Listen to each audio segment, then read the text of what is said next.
Movie की कहानी शुरू होती है जून और उसके पति और उसकी बेटी से, जो कि अपनी कार से शहर से भाग रहे थे।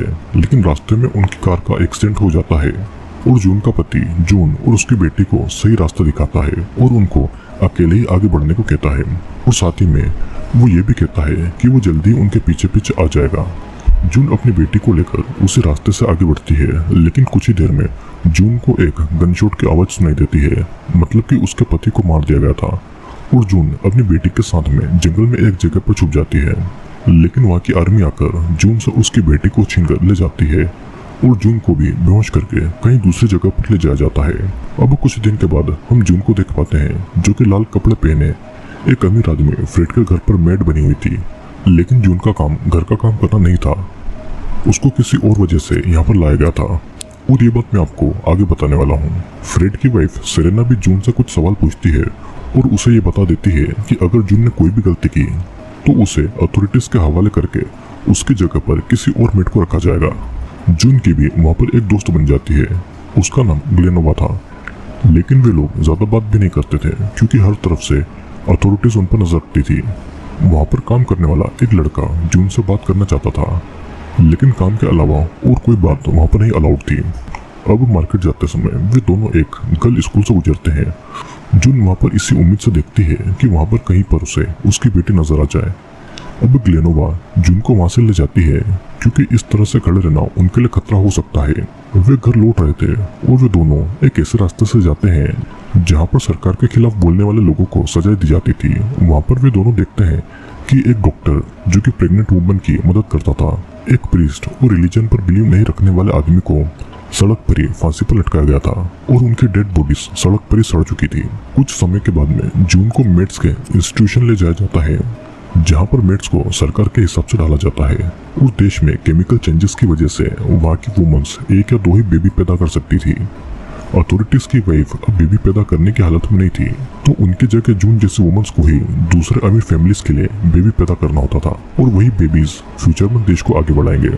और इसके लिए उनको अमीर मर्दों के साथ में इंटीमेट होना पड़ेगा और उनको बच्चा पैदा करना पड़ेगा।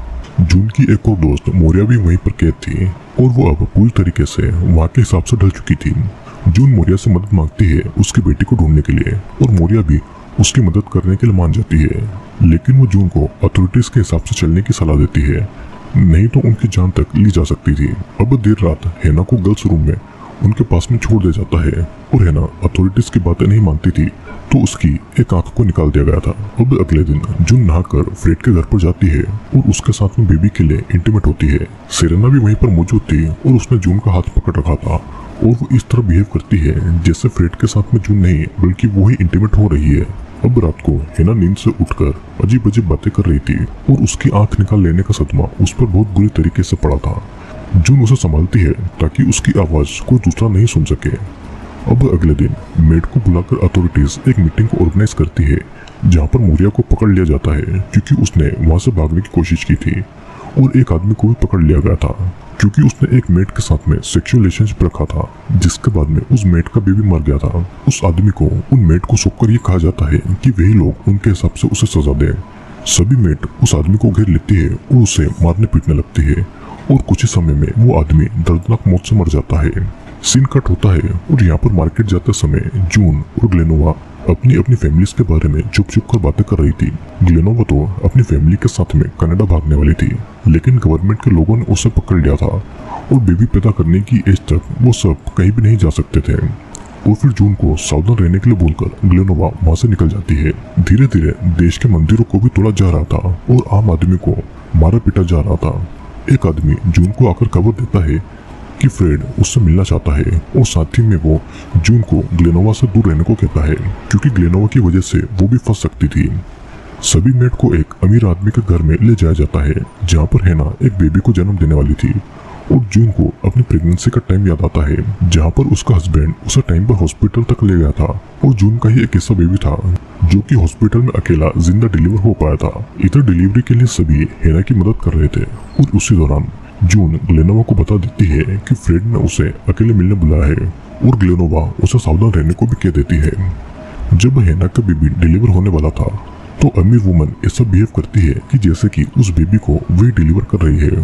बेबी के डिलीवर होने के बाद में उस बेबी को उस अमीर वुमन के हाथ में दे दिया जाता है। हैना की बात को तो सभी लोग भूल गए थे और बस दूध पिलाने के लिए ही बेबी हैना के हाथ में दिया जाता है, जिस दौरान हैना अपने बेबी को जी भरकर देख लेती है, क्योंकि उसे अब कभी भी बेबी को देख पाने की कोई भी उम्मीद नहीं थी। अब वापस जाते टाइम ग्लेनोवा जून को अमीर लोगों से सावधान रहने को कहती है, क्योंकि वे लोग भरोसे के काबिल नहीं थे। और शाम को जून फ्रेड से मिलने जाती है। फ्रेड यहाँ पर जून से बहुत अच्छे से बातें कर रहा था और वो यहाँ पर जून के साथ में बोर्ड गेम खेलता है और उससे बातें करता है। वो उसे फिर से अपने घर पर उस गेम को खेलने के लिए इनवाइट भी करता है।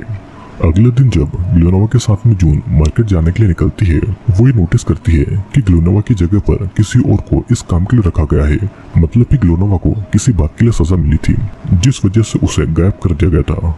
जून की जो इकलौती अकेले दोस्त थी अब वो भी नहीं रही थी और ये सब अब जून को अकेले ही सहना होगा और अपनी बेटी को पाने की उम्मीद में उसे ऐसे ही जीना होगा।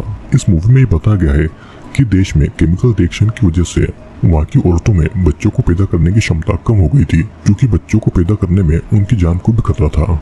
तो सरकार ने इसीलिए आम जनता की फैमिली को तबाह करके उन लोगों को अमीर लोगों के हवाले कर दिया जाता है ताकि वे उनके लिए बेबी पैदा करें। अमीर औरतें ऐसा बिहेव करती थी कि जैसे कि बेबी वही पैदा कर रही है और इस तरह वो माँ बनने की फीलिंग लेती थी, लेकिन जो असल में माँ थी उनका बेबी पर कोई भी हक नहीं था और माँ होकर भी वो माँ नहीं होती है। बच्चा पैदा करने के बाद और कोई गलती करने के बाद उन औरतों को गायब कर दिया जाता था, जैसे कि हैना और मोरिया को किया गया था। जो भी सरकार के खिलाफ जाता था उसे सजा के रूप में मौत दी जाती थी।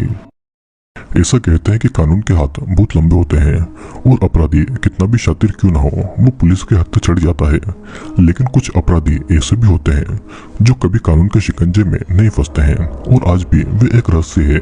तो आज मैं आपको ऐसे ही एक कातिल के बारे में बताने वाला हूँ जिसने 30 से भी ज्यादा लोगों को मारा है और इतना ही नहीं, वो खुद पुलिस को पत्र लिखकर हत्याओं के बारे में जानकारी देता था, लेकिन लाख कोशिशों के बाद भी पुलिस उसे नहीं पकड़ पाई और वो हमेशा के लिए एक रहस्य बनकर रह गया।